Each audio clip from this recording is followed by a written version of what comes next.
Bueno, nos metemos en una nueva entrevista de esta mañana. Ustedes saben, el Sindicato Médico de Rivera propuso el cierre por 15 días de toda actividad no esencial. Para profundizar sobre esta propuesta, recibimos al presidente del Sindicato Médico de Rivera, al doctor Henry Sosa. Buenos días.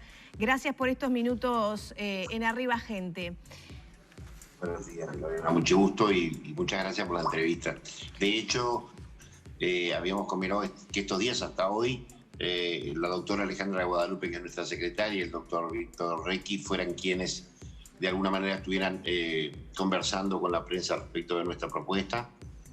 Pero bueno, hoy ya me ha tocado a mí, que estoy volviendo de unos días de vacaciones, y bueno, aquí estamos a tus órdenes. Bien, primero que nada me gustaría que nos hicieran un estado de situación de Rivera. ¿Cuál es la situación en el sistema sanitario que amerita esta propuesta que han hecho? ¿Cuál es la situación actual allí? Bien. En realidad Rivera ha tenido, como el resto del país, un aumento muy significativo de casos a partir de noviembre. En el mes de noviembre los casos comienzan a aumentar de manera significativa, y esto hace que de a poco el número de casos vaya ascendiendo a nivel país para parapetarnos en el primer lugar del índice de Harvard más alto desde los días de mediados de noviembre. En ese sentido, la preocupación es que ha aumentado claramente los casos en el correr de este tiempo. Hoy 13 de enero estamos hablando de que hay 468 positivos al día de ayer, de que el índice de Harvard bordea los 50 puntos, casi el doble de lo que significa el valor rojo. Y está mostrando una dinámica de aumento de casos muy preocupante. Entonces eso es lo que nos ha llevado a tener hace unos días algunas reuniones entre colegas y colegas del área asistencial, colegas afectados a servicios de internación y de CTI de COVID, donde claramente también han aumentado el porcentaje de pacientes, por ejemplo, internados en centros de terapia intensiva, llegando hoy casi al 13%, y hace 10 días atrás ese porcentaje no superaba el 6%. De tal manera que estas condiciones, que son aumento significativo de los casos, aumento significativo de la demanda de personal médico para atender tanto a nivel público como privado, es lo que nos ha llevado a plantear esta situación, que implica de alguna manera lo que significa disminuir la movilidad en la ciudad de Rivera. Sabemos que es una medida extrema, sabemos que es una medida antipática para nuestros conciudadanos comerciantes de Rivera, pero entendemos que hay que visualizar algunas medidas que disminuyan esta movilidad para que pueda bajar también la cantidad de casos que están ocurriendo día a día. Así que esa fue el primer planteo que hicimos. Ese planteo fue recibido por el CECOED de Rivera de manera muy respetuosa. Se ha tratado, se ha discutido. No hemos logrado que estas medidas puedan tomarse. Entendemos que también hay razones de índole económico y de índole epidemiológico que dicen que entienden los compañeros que están a cargo de la Dirección Departamental de Salud de que la mayoría de los casos son intrafamiliares. Nosotros también sabemos que epidemiológicamente los casos detectados actualmente son mayoritariamente intrafamiliares. También sabemos que hay más de un 30% de pérdida del hilo epidemiológico, pero el origen de esos casos intrafamiliares han sido en reuniones, en comercios, en actividades comerciales y en un tema que es el permanente flujo de casos nuevos, que tiene que ver con esta frontera abierta, ciudad única que tenemos con Livramento, donde también allí en Livramento la cantidad de casos de virus detectados es extremadamente alta. Ya están con enormes dificultades para tener personal para atender los distintos centros del Santana o Livramento, y esta es una ciudad única con compromisos asistenciales, además establecidos desde muchas décadas. Sí. Doctor, Sí, ¿qué haría, digamos, esa disminución de la movilidad que ustedes plantean vía, por ejemplo, cierre de comercios de este lado, claramente, ¿no? ¿Qué haría reducir la movilidad o cómo impactaría en la reducción de la movilidad? Porque Santana va a seguir abierto. Es bien importante. Los ómnibus van a seguir llegando todos los sábados y miércoles. Claro. Es bien importante tu pregunta. Esos ómnibus que llegan todos los fines de semana... Y los miércoles, ¿no? Eso está claro, está claro. Esos ómnibus vienen a Rivera, vienen a comprar a free shops y a casas de productos riverenses. En realidad, yo creo que aquí el gran tema es que somos una ciudad única y que si nosotros planteamos lo que podemos realizar, lo que deberíamos realizar. ¿Tienen que ser medidas espejo? Ahí va. Ese es el gran tema. Si nosotros no logramos que Libramento tenga medidas paralelas a estas, medidas espejo a estas, es muy difícil lograr disminuir la movilidad general porque es una ciudad única. Es una ciudad única absolutamente interrelacionada. Pero lo que vamos es a hacer unos antecedentes. Libramento ya lo ha hecho. Una enorme cantidad de veces han cerrado. Sí. Por días, semanas, algunos días. Han tenido también protocolos de cierre a determinada hora de la noche de las actividades.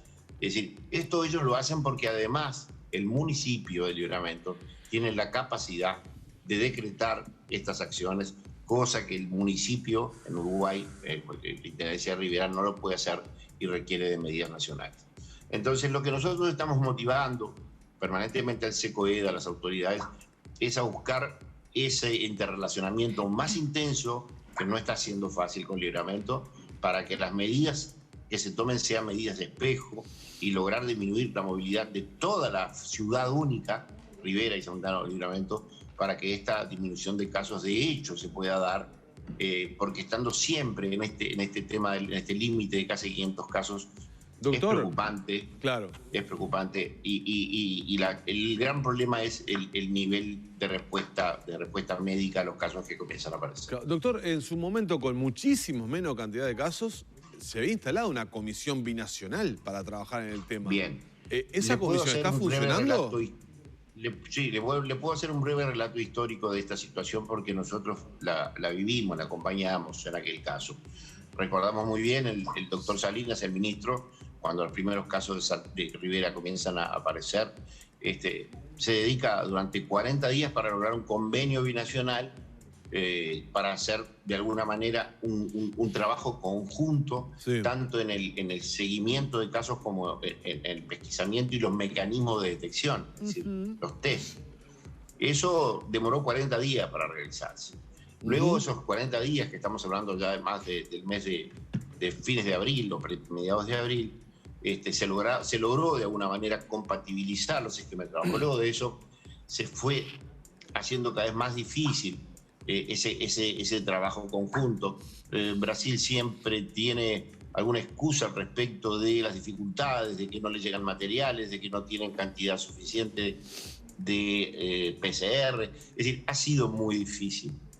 Yo sé que lo han intentado titánicamente, tanto desde Rivera como desde el Ministerio de Salud Pública de Montevideo, y eso no se ha logrado. Así que ese es uno de los puntos más delicados de toda esta situación. Ya en el cierre de esta charla, doctor, si no se aplican esas medidas que ustedes proponen, esa coordinación más intensa, binacional en esta ciudad integrada, ¿qué perspectivas plantean para las próximas semanas, ya con los números actuales? El asunto, bien, Lorena, yo creo que lo importante es entender qué es lo que pasa en Rivera que no pasa en el resto del país. ¿Por qué Rivera tiene 50 de índice de Harvard, más de 50 de índice de Harvard, y el resto del país no? Y es porque, en definitiva, si bien hay un flujo intrafamiliar, hay un goteo permanente también de casos nuevos. Y eso tiene que ver con esta frontera abierta a Brasil y a Río Grande del Sur específicamente, que tiene rojo todos los municipios asociados al sur del mismo. De tal manera que es muy difícil lograr controlar en una medida adecuada si no logramos detener ese flujo. Estos ómnibus de los que hablamos, que no es el problema máximo de la llegada de virus. Los virus llegan en transportes, en vehículos. Esos ómnibus hubo un mes y medio en el transcurso de la pandemia que estuvieron detenidos, que se los había detenido. Posteriormente se los liberó. y estos ómnibus llegan allí a la frontera. Pero decimos los ómnibus porque es apenas un elemento. Hay muchísimos elementos. Imagínese el transporte de personas alrededor. Usted puede entrar a Brasil, si usted tiene documento brasileño, se toma un ómnibus, viaja o con su vehículo, pues viene a Uruguay, entra a Uruguay también si tiene documento uruguayo. Es todo muy complejo porque la frontera es muy compleja. Nosotros lo que pedimos es alguna medida diferenciada a una situación diferente, a una realidad diferente, alguna medida diferente que permita ir achicando estos números preocupantes, porque además se está haciendo difícil estar llamando a 600, 700 personas en Rivera con el personal que tiene la Dirección Departamental de Salud para hacer un correcto seguimiento y para que no se demore la entrega de los resultados. Así que todo esto complejiza y nosotros pedimos acciones concretas, pedimos búsqueda de medidas que disminuyan esa movilidad y hemos pedido por lo alto, hemos pedido detener la actividad comercial de Rivera o toda la actividad que no sea esencial. Nos parece que es una medida para por lo menos tomarla por 10 o 15 días y evaluar si podemos bajar el número de casos permanentes que viene casi todos los días en aumento. Bien, en el final solamente un comentario de una amiga que me decía de Rivera, más allá de las medidas que se piden, la población está ayudando poco también, ¿no? Está bien, yo pienso como vos, pero pienso, ¿por qué debería ayudar poco la población de Rivera y no ayudar poco la población de Maldonado o la de San José o la de Salta? Yo creo que ahí no tengo mucho el mismo punto de observación. Yo lo que creo es que el virus en Rivera entró a nivel familiar, y al entrar a nivel familiar se hace mucho más complejo porque hay mucha gente joven. Rivera es una ciudad de mucha gente joven. Esa gente joven es pausisintomática, transmite los virus para todos lados. Así que en ese sentido yo creo que le pongo a mis coterráneos riverenses la misma responsabilidad de no estar cuidándose tanto como el resto del país. Bien. Pero las circunstancias especiales de Rivera, el lugar especial de Rivera y la posición al lado de uno de los países que tiene más casos del mundo, es lo que nos fragilizan también. Claro. De tal manera que es lo que decimos nosotros, medidas especiales para situaciones especiales. Gracias, doctor, por este contacto y bueno, ojalá tengan éxito en las medidas y que tengan resultados justamente tratando de mitigar el impacto en la curva. Gracias. Gracias. Nosotros estamos en un todo acompañando la actividad que desarrolla el gobierno. El gobierno siempre desde nuestros primeros reclamos ha asistido siempre a estas necesidades y estamos seguros que vamos a buscar un punto para ir buscándole esa disminución de la movilidad tan ansiada que signifique que estos casos como el de ayer, que ya hubo 60 de nuevo, comiencen a bajar y esa es la idea y ese es el denuedo del Sindicato Médico de Rivera. Gracias, doctor.